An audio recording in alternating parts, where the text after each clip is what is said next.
সাথে কোনো দেবর ভাবির সম্পর্ক চলবে না।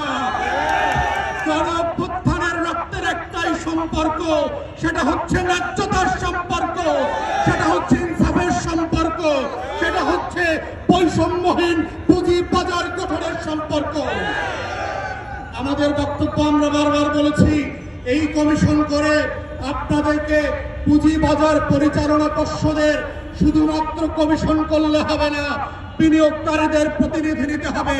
যাদের পুঁজি তাদের প্রতিনিধিত্বের ভিত্তিতে আলাদা পর্ষদ করতে হবে। কোন সিদ্ধান্ত বিনিয়োগকারীদের বাহিরে পরামর্শ করা ছাড়া সচিবালয়, গুলশান ক্লাব আর ঢাকা ক্লাবে বসে আপনারা সিদ্ধান্ত নেবেন, সেই সিদ্ধান্ত জনমানুষের সিদ্ধান্ত হবে না। তাই এই সিদ্ধান্তের প্রত্যেকটা স্তরে স্তরে পুঁজিবাজারে যারা বিনিয়োগকারী ভাই বোনরা আছেন তাদের সাথে গণশুনানি করতে হবে। এই কমিশনকে পদচ্যুত করে নতুন যে কমিশন প্রস্তাব করবেন সেই কমিশনের সদস্যদের ব্যাপারে এই পুঁজিবাজারের বিনিয়োগকারীদের পরামর্শ নিতে হবে, তাদের আস্থা আছে কিনা। সেই সকল ব্যক্তির ব্যাপারে ঢাকা স্টক এক্সচেঞ্জ, আইসিবি যাদের ব্যাপারে পুঁজিবাজারে বিনিয়োগকারীদের আস্থা নাই, এমন কোন ব্যক্তিদেরকে আমরা এই সকল চেয়ারে দেখতে চাই না এবং ভবিষ্যতে দেখা হবে না।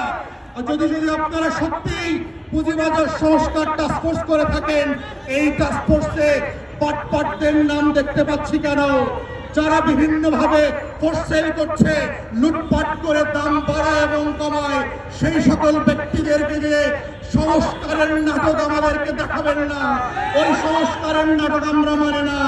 অতএব যে টাস্কফোর্স করা হয়েছে, ফোকাস গ্রুপ করা হয়েছে, ইতিমধ্যে আমরা দেখেছি পুঁজিবাজারের বিনিয়োগকারীরা এই ফোকাস গ্রুপের ব্যক্তিদের ব্যাপারে তাদের ক্রেডিবিলিটি এবং সততা নিয়ে প্রশ্ন তুলেছে।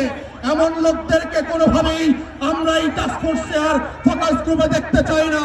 আমরা নতুন আস্থাবান সদস্য চাই, যাদের ভিত্তিতে, যাদের পরামর্শে, যাদেরকে পদস্থ করলে পরে পুঁজিবাজারে লক্ষ লক্ষ বিনিয়োগকারীরা আবার ঘুরে দাঁড়াবে, আবার এখানে প্রফিট করতে পারবে।